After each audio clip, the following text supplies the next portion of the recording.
થાય એમ કરી લે, જેને તોડવું હોય ત્યાંથી તોડી લે. મારા એક મિત્ર છે જે દલિત સમાજમાંથી છે, તો હું મારું મકાન એને આપવા માંગુ છું. એને મકાન છે ને તો હું સસ્તા ભાવે એને આપું છું. તો મારા સોસાયટી વાળા વિરોધ કરે છે કે તમે એને મકાન ના આપી શકો. તો જ્ઞાતિ વાત આજે થઈ શકે તો હું મકાન આપી શકું કે કાયદો મને ના પાડે કે ના આપી શકું? ભાઈ મારા ઘરે એ લોકો ઝઘડો કરવા આવ્યા છે. એક પાડોશી કોળી સમાજમાંથી છે, મને કે તમે એને મકાન આપી ન શકો ને એક જ્ઞાતિનું આપણે એક મકાન રાખવાનું છે ને. દીદી સોલંકી સાહેબ બોલો? બોલું છું. હું પાલિતાણાથી શક્તિભાઈ પટેલ બોલું છું. બોલો. મારે થોડીક માહિતી જોતી હતી તમારી પાસે. શેની મારે માહિતી? એક મિત્ર છે જે દલિત સમાજમાંથી છે, હા. તો એમની પરિસ્થિતિ સાવ ખરાબ છે અત્યારે. તો હું મારું મકાન એને આપવા માંગુ છું. સાવ પાણી ના ભાવે. શું કામ કે મિત્રતા નાતે એક મદદ કરવા માંગુ છું. આપણે આમ તો ન કરી શકવી, પણ બરોબર. એને મકાન છે ને તો હું સસ્તા ભાવે એને આપું છું. હા. જેથી કરીને એ લોકોને એવું ના થાય કે હું એની ઉપર ઉપકાર કરું છું. બરોબર. તો મારા સોસાયટી વાળા વિરોધ કરે છે કે તમે એને મકાન ના આપી શકો. તો જ્ઞાતિવાદ આજે થઈ શકે તો હું મકાન આપી શકું કે કાયદો મને ના પાડે કે ના આપી શકું? કાયદો કોઈ ના નથી પાડતો. હા. એ જે જાતિવાદી લોકો છે એ જ ના પાડે. કાયદો તો બધા માટે સરખો જ છે. કોઈને ના નથી પાડતો, પણ એ લોકો શું હોય કે આ થોડોક જ્ઞાતિવાદ નડે, પણ અહીંયા આવે તો પછી અમારે રેવાના ઓલું ઢીકણું ફલાણું કોઈ એટલે જો સમસ્યા થાય. એમાં એવું છે, એ લોકો પહોંચતા નથી ને હું એક મિત્રતા નાતે મદદ કરું છું. પણ શું કે એટલું તમે બધું નહીં સાચા છો, તમારા જેવા કે માણસો બહુ ઓછા હોય છે. તમે મદદ કરો છો, પણ તમારા જે આડોશ પડોશમાં લોકો રહી છે ને હા એ ના પાડે છે. નહીં, આડોશ પડોશમાં સાહેબ એવું છે, એક મકાન તે છે. મારી વાત સાંભળ છું, એક તે મકાન છે અને એ બધું કોળી સમાજમાંથી મકાનો છે. એક ભાઈએ મકાન બનાવ્યું છે. મેં મારા મિત્રને કીધું કે તારી દીકરીઓ છે, તું પૈસાથી પોગતો નથી ને આપણે સંબંધ ઘર જેવા છે, તો હું તને મકાન સસ્તા ભાવે આપું છું. તું મને હપ્તા કરીને પૈસા દેજે, મારે એક સાથે જોતાય નથી. અને તારાથી થાય તો દેજે, નકર કાંઈ વાંધો નહીં. મિત્રતા નાતે આપણે ભૂલી જઈશું. અને એ ભાઈ થી હવે કામ થઈ શકે એમ નથી. તો ભાઈ મારા ઘરે એ લોકો ઝઘડો કરવા આવ્યા છે. એક પાડોશી કોળી સમાજમાંથી છે, મને કે તમે એને મકાન આપી ન શકો ને એક જ્ઞાતિનું આપણે એક મકાન રાખવાનું છે ને એમ. તો મેં એને એવું કીધું કે મારું મકાન છે, હું ગમે તેને આપી શકું.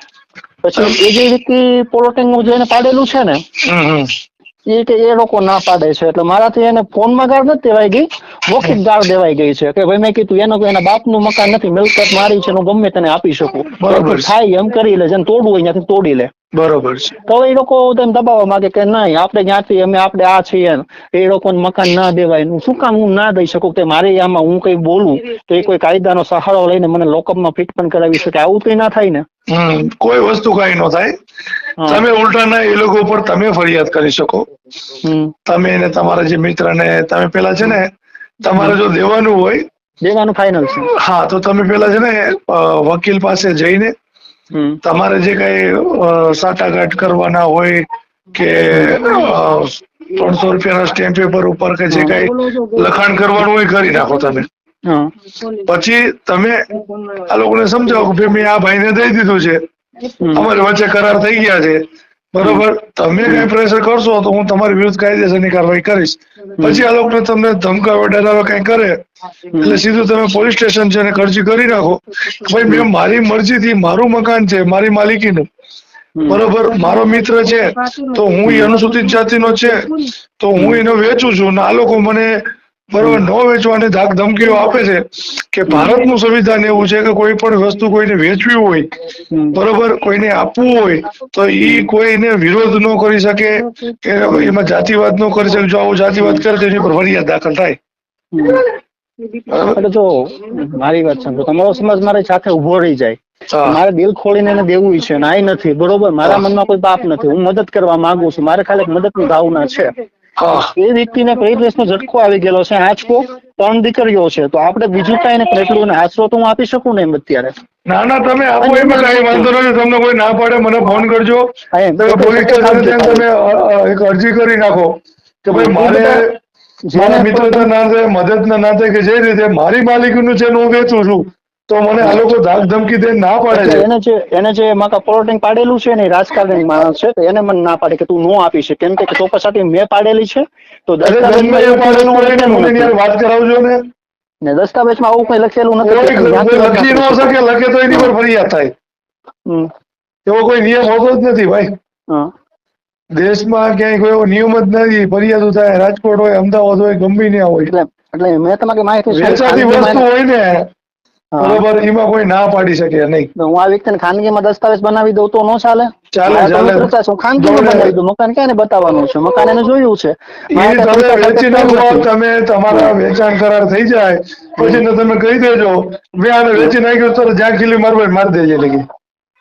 બસ મારે એ જ જાણવું છે ભાઈ, હું એને અને ખાનગીમાં એને મને માન્ય કે કરી દઉં ગમે છું. બિલ્ડર હોય, ગમે માથા ભારે હોય, મને વાત કરાવજો ને મારી પાસે કઈ કહી વાંધો દે. નહીં. હું ત્યાં ખાનગીમાં દસ્તાવેજ બનાવી દઉં છું. બાકી દસ્તાવેજ હું કઈ બનાવી લાગે નાખો તો ફોન તમે, કરાવી દઈશ. બરોબર. અને કોઈની જરૂર નથી, એવો થોડી કોઈ વિરોધ કરી શકે. હમ. કોઈનો વિરોધ કરી જ ન શકે. આ તો જાતિવાદ કહેવાય. જ્યાંથી આ પછી એ જ કરે છે લોકો, એ કે અમારે ઘર અમારે ક્યાં તમે તો રહેવાનું આપણે હોય મોટી ને. મોટી વાત કરો, હિન્દુ રાષ્ટ્ર બનાવવું છે, ઢીંગણું બનાવવું, ફલાણું બનાવવું, તો આવી રીતે બને છે? હવે જાતિવાદ છે નહીં ક્યાંય, એવું કોઈને ના જ ન પાડી શકે. તમારે કાલે એને મેં એને વાત કરી હતી કે તમે મેં કીધું તમારું મકાન જોયું છે ને તમારી પરિસ્થિતિ ખરાબ છે, જો હું તમને એમ નામ આપું તો તમને એમ થાય કે મેં ઉપકાર કરેલો છે તમારી ઉપર, તો તમારાથી પેમેન્ટ થાય તો એ મને આપજો. મારે પૈસાની ભૂખ નથી, મારે સમજ કિંમતી છે તમારા માટે, બરોબર? હું તમને મેં કીધું બનાવી દો. એટલે મેં એ લોકો જોવા ગયા છે આજે મકાન, કે બધું કઈ રીતનું શું છે ને એમ. તો એ લોકો મારા ઘરે બહાર ઝઘડવા માટે આવ્યા કે તમે હું કામ મકાન આપો છો ને તમે ના આપી શકો ને. પછી કોઈ જમાદાર જોડે મને વાત કરાવી કે મેં જમાદારને કીધું કે તારો બક્કર નંબર દે મને, મારી માલકીનું છે, હું ગમે એને આપી શકું એમ. એમાંથી મારે ગાળ દેવાય ગઈ જ્ઞાતિ વાત કરતો હતો મારા માટે. એને કાંઈ ફેર પણ ન ભાઈ, તમારી માલિકી તમને કોઈક દબાવે તો બરોબર તમે મારી શકો છો, કાંઈ તો બધી છૂટ આપે જ.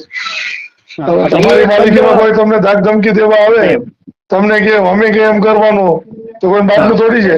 તમે વેચાતી લીધું છે, તમે પૈસા ભર્યા, પાડોશી પાડોશી થોડી ભર્યા છે. ક્લિયર વસ્તુ છે, મારા ટાઈટલ ક્લિયર છે.